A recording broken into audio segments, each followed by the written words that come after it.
翻過嚟啦。咁啊係我姜濤第二個個人演唱會，歡迎每一位觀眾。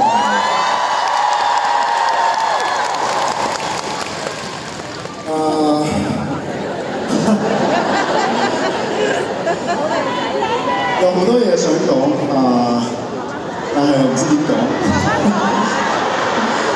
不過係咯，每一次見到你哋之前，我都度咗好多嘢想講。但係一見到你哋嘅時候咧，又唔知講啲咩好。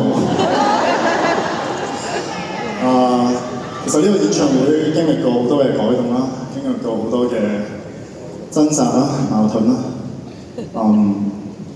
有諗過推遲或者唔舉行。其實唔好話呢個演唱會，其實喺呢一年，我都揾緊我自己係邊個。當我經歷咗一啲事情嘅時候，我都自己都掙扎咗好耐，經歷咗好多嘢。到最後，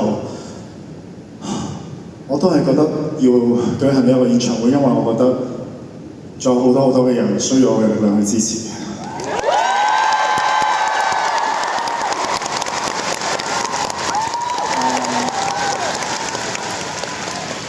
以我所知，都有一啲我嘅受災嘅 fans 有睇呢一場演唱會，慧玲啊、豐富啊、公演啊，有 friend 我都好希望你哋今日睇到嘅話，可以感受到嘅呢一份力量。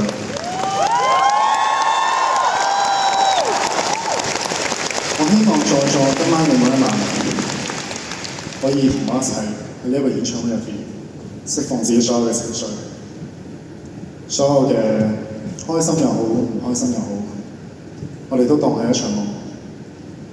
我哋盡情今晚發呢一場夢。